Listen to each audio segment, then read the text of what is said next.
along with pre-entry screening done by the private attending veterinarians in all U.S. jurisdictions. And then also, we truly believe that each horse should be able to get to a regional PET scan. It's ideal that that's not going to be feasible for every racetrack, but there should be easily shippable too, and we need to make sure that we can get to all the smaller racetracks as well.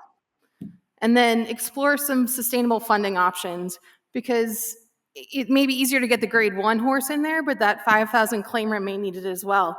And it's not going to be as economically feasible for them to do that. But if we get enough subsidization in order to get that imaging available to that horse, I think it can only benefit.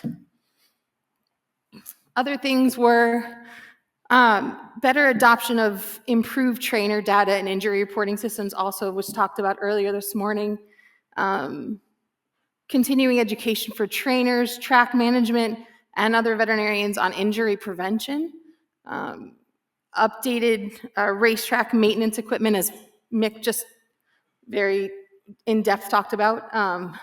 We wholeheartedly agree moisture content seemed to be a big problem with these clusters, and therefore, anytime that we can get the most homogeneous surface, the better. And second of all, this seems stupid, but everything will function off of Wi-Fi. We need to have better Wi-Fi systems available on every racetrack and in the barn area. It's seriously lacking, and I know they're working on it, but that's something that easily could be done starting tomorrow. Some of this stuff is a little further off. That could be immediately employed tomorrow. And that would also feed into a better surveillance capabilities and security in the barn area and on the racetrack. Okay, so back to our RFP. What and why are we looking for? So the biometric sensors work off of the fact that every horse has a certain patterned way of traveling, their own fingerprint. So these sensors can detect when a horse starts to deviate from that normal fingerprint. And then the team around that horse will be notified, and that would be the level 1 detection I just mentioned, and then the horse needs to be evaluated further. Currently, it's only being used in racing. You need the more tests that you have, the better that fingerprint will be. Like how many times I just got a new computer, I had to put my fingerprint literally down on every time so it could censor it and perfectly measure it. And I'm not saying it's going to be to that extreme, but the more data points we have in a period of time, the more precise that wearable sensor is going to be. So, and currently at its cost and its function, it's only being used in a race. And that most horses are running once a month. So it's really one data point a month. That's not very much.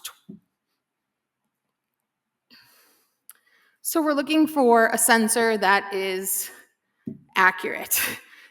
Above and most, we would like the least. There's always going to be some degree of false negatives and false positives. We would like to minimize that level. We need something that's going to be cost effective. The way we want to use it, at a minimum, it would be every breeze and every race. We need to be able to afford to be able to do that. It needs to be easy to use. It's going to be put on by the barn staff. And in order for a better adoption within that barn, it needs to impact their day the least amount. So it needs to not be a burden. And then also, for this RFP, we're asking for a sensor that focuses on musculoskeletal parameters, the changes in gaits. There are others out there that are currently being used that are using more cardiac measurements and are being employed in more of the sudden death stories.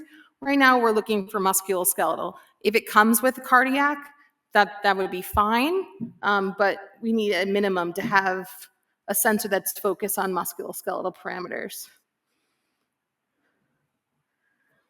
So I will say, now that we're a little bit further into this, the RFP, the response to the pre-proposal of the RFP was super strong. We had 12 companies put in, all very viable.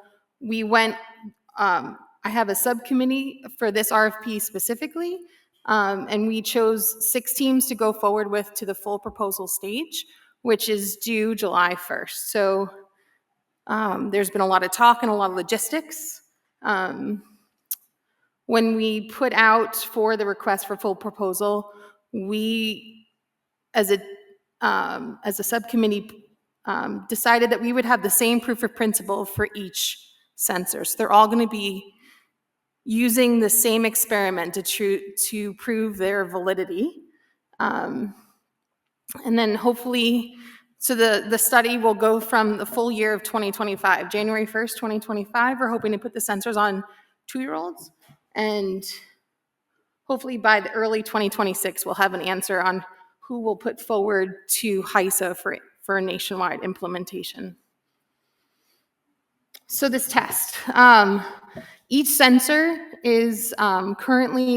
team is currently recruiting 100 2-year-olds of 2025 who will be trained in the United States. They will be from different parts of the country.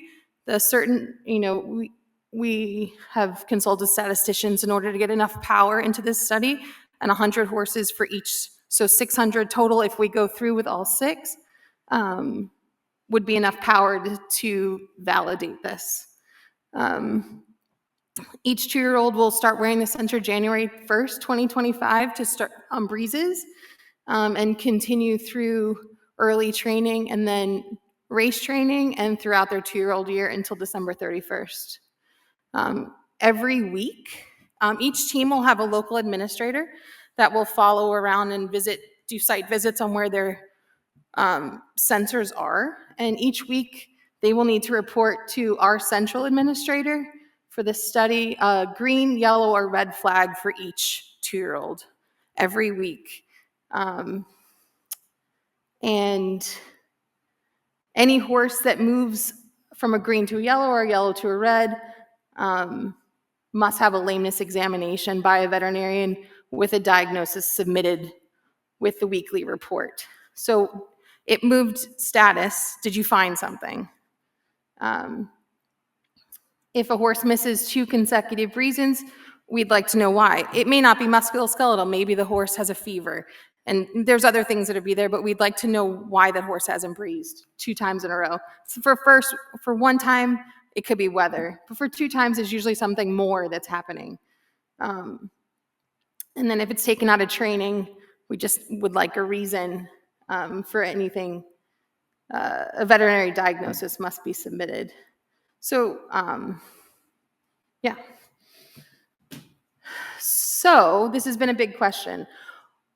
All the data from this study will remain private. This is not going to be shared with anybody other than the AAP subcommittee. And even as of right now, it's been decided to not bias the study by even not telling owners and trainers.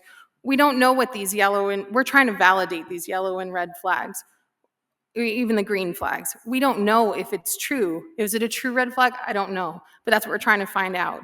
So to notify everybody involved could bias the training on that and could bias the study. And then also to allay any fears, because it has come up, this is not going to be shared with regulators. As I said, we don't know if these are valid sensors and are these readings real. So until we know that, we can't really regulate off of it, so it's not going to any regulatory body. This is purely an experiment. So what do we need from the industry? We need compliance. These horses are starting off at training centers. Obviously, they're not allowed onto racetracks until usually around the beginning of March. Some of these may be sold. Some of them, we're asking people to sign them up and committing them to the study, and they may change hands. So if you all of a sudden now have a horse in your barn that you didn't sign up for, we ask that you keep those sensor on them and keep them in the study. We would like to have a year's worth of information for each horse. It's not going to happen, but we're trying. So to the industry as a whole, I ask you to work with us. And like I said, if you buy a horse or receive a horse that you didn't sign this horse into the study, please keep them in the study. We'll make it as easy as possible for them to transfer in. The local administrator will teach you how to use the sensor. we'll be there to make this as easy as possible, but support's available, and if you support us, it would be great, and it will help the industry as a whole. And in addition, some trainers may have multiple sensors in their barn, which I think will even be better, because then you'll have firsthand on how easy is it to use. This sensor was easier than that sensor. You'll be using them both. You'll have a pretty good comparison. So the end goal would be for AEP at the end of this to recommend to HISA 1 or 2 sensors for nationwide implementation. Obviously, AEP, we are an advisory group. We don't have any teeth, but HISA will take this on, and they've promised to listen to our recommendation and potentially full implementation on all 55,000 racehorses in the United States. And then I truly think that this will not be the end of this. You know, once we get to the end of 2025, we have a sensor, I think this technology will evolve the longer that it's used. You know, your iPhone 2 is not the same as what the iPhone 16, I think, or 15. This is going to keep getting better, and the more data we have, the better the algorithms will get, the better the technology will be. We have to start somewhere, and this is where we're pushing forward. And maybe there's going to be other teams that come into this, and that will have to be dealt with as well. But we need a place to start. And as a attending veterinarian, I truly believe that regulatory has been great, and we've moved the mark on injury incredibly with regulation, but we're past that now. Technology is going to move us into the new future of lowering this injury rate, which, you know, the goal is 0. I don't know if we ever make it to 0, but we're going to try damn hard to do that. And this is a piece of that puzzle. And so this is where we are. And that is, if anyone wants, the forum report where we put out all of our recommendations at the end of our meeting for the industry. And that's it.